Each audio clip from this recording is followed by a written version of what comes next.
You don't have to be great to start, you just have to be You don't have to be great to start, you just have to start to be great. And that's what we're gonna do now.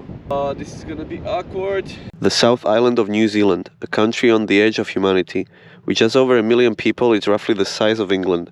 Aside from swimming with great whites or skiing down mountains in your swimsuit, this place is wild, raw, and kind of magic in its own way. Join me on this journey across mountains, lakes, and empty roads to see what this island really feels like. We're gonna start this whole journey here in Queenstown, in the South Island.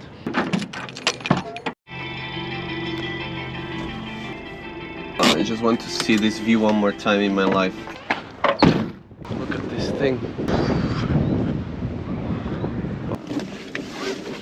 Main quest for this moment is to reach Auckland. We're in Queenstown now and we have 20 days to reach Auckland.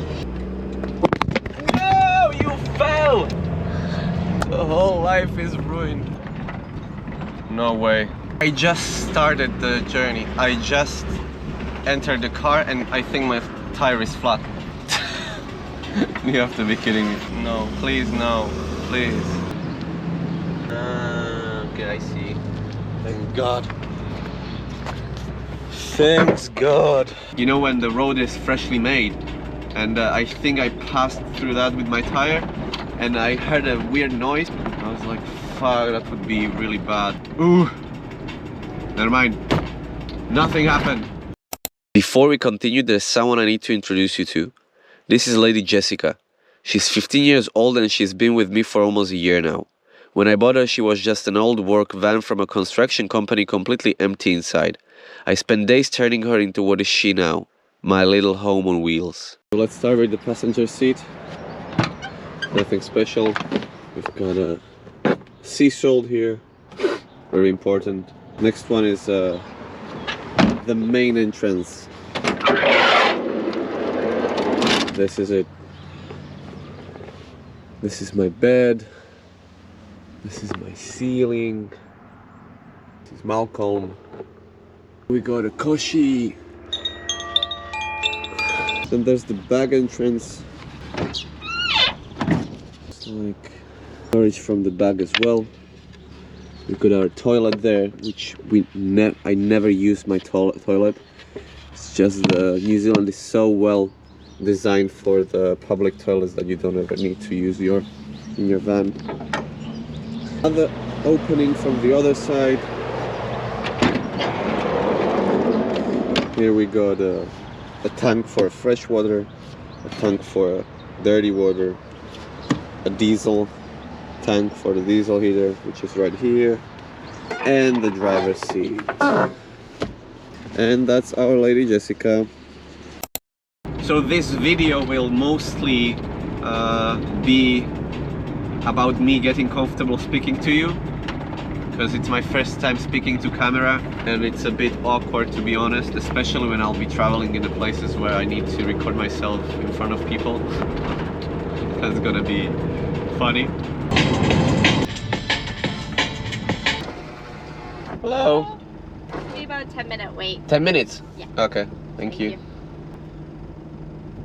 10 minutes wait.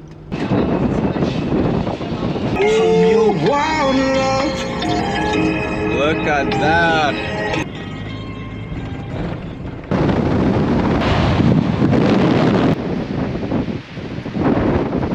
It's so windy. My car goes like.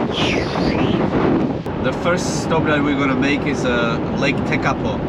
It's a heritage of UNESCO and it has a clearest night sky in the world. So we'll try and have a look on the Milky Way. We're almost there. Let's go. Other than night sky, there's absolutely nothing else you can do here. Other than enjoy the view and enjoy the night sky. But if you get clouds, you're pretty unlucky. Okay, let's go and find some campground where we will sleep tonight. So we need to find a campground because wild camping is prohibited here, especially in such touristic places where you'll just get a fine. If you do it somewhere where there's nobody and leave early in the morning, you'll be good. My friend told me.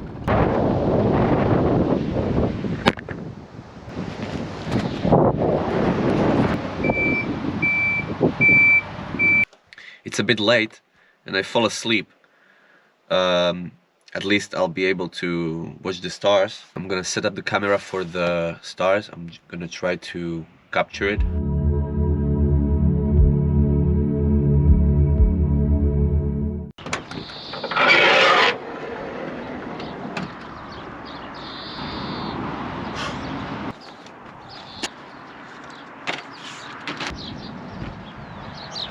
Plan is to go to Christchurch now. Maybe reach Kaikoura today, which is a place where we can maybe see dolphins and seals.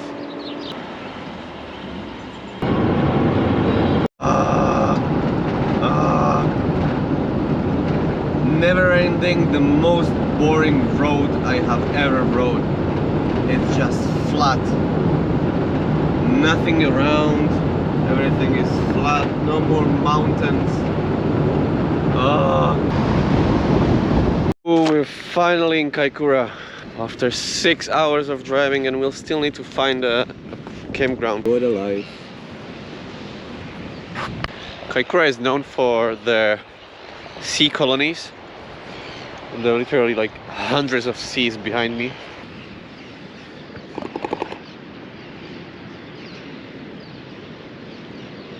Seals are territorial, which means that if you approach them from the ocean side, they are really aggressive because that's their way of escaping. So if you approach them from the ground, they don't care. Most of them, if there's not a baby.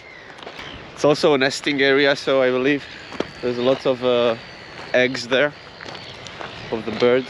It really feels when you come here that the nature is so untouched here by a human. But it smells horrible. Ugh. As I said in the beginning, there's not much gonna happen in this video. It's just about me and a camera. He's pretty far away from the sea, so he might get aggressive. But he's facing towards me, so he sees me every time.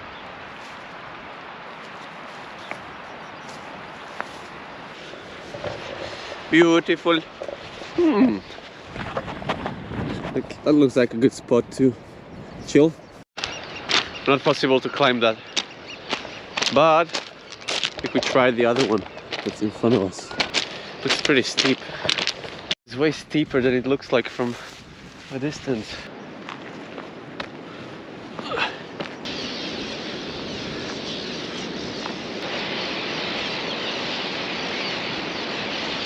How we'll get down now? But there's another way here, which looks even more scarier.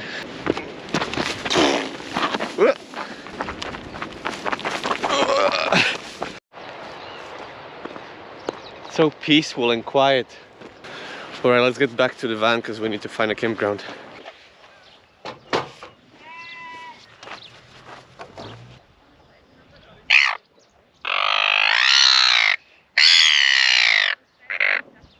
Pumpkin and feta tortellini. Italiano.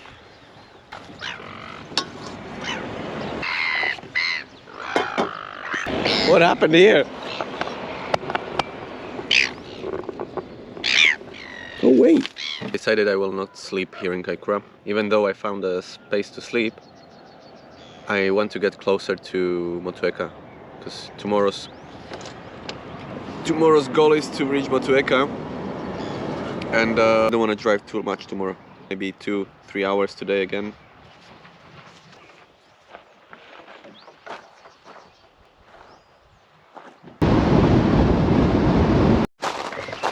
Oh my god, 10 hours of driving.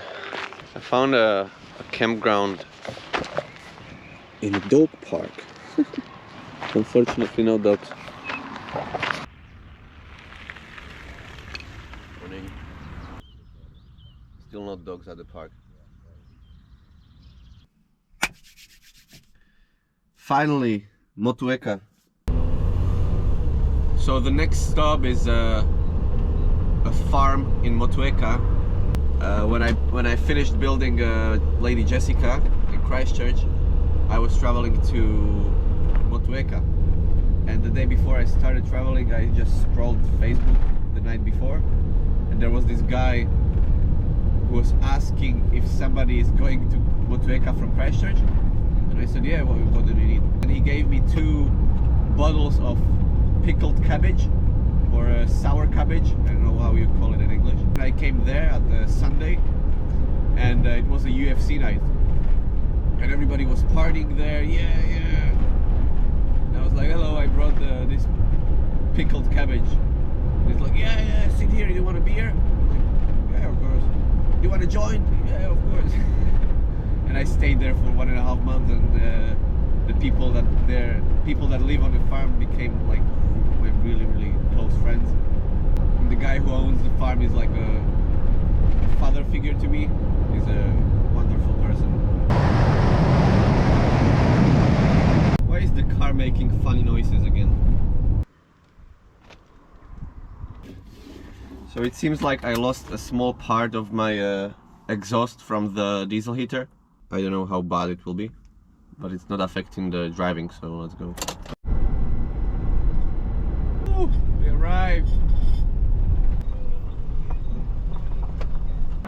So I'm finally on the farm in Motueka. I'm gonna be here for 2 more days, and then I'm gonna go for the North Island. Got our own bar.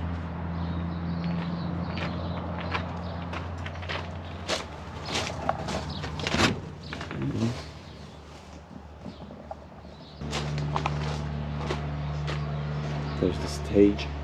Originally, this thing is a sauna, and they just did a stage out of it.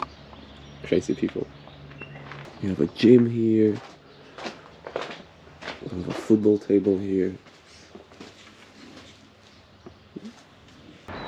What I haven't seen in many places is it's called honesty boxes, and they have it here a lot in New Zealand. So when you have a farm, you just have this box somewhere, either in front of your house or somewhere in a city, and you just have your product there, and you trust the person who's gonna take it to put the money inside the box. So they have a Tangelo honesty box here, and you just come here, you take it, and you put the money there. The same goes with apples. In Slovakia, everybody would just take the fruits and not leave the money there. There. The smell here is absolutely amazing. It's a season where the flowers are blooming, and like the whole farm smells like orange citrus. It's phenomenal. So Tangelo, it's a mixture of or a hybrid of a mandarin and a grapefruit, and it has a specific taste. On this farm they don't even use any pesticides, so the flavor of the fruit is really rich. So if you pull it and you don't cut it, the thing that you pull from this thing will stay on the tree, and it will get sickness.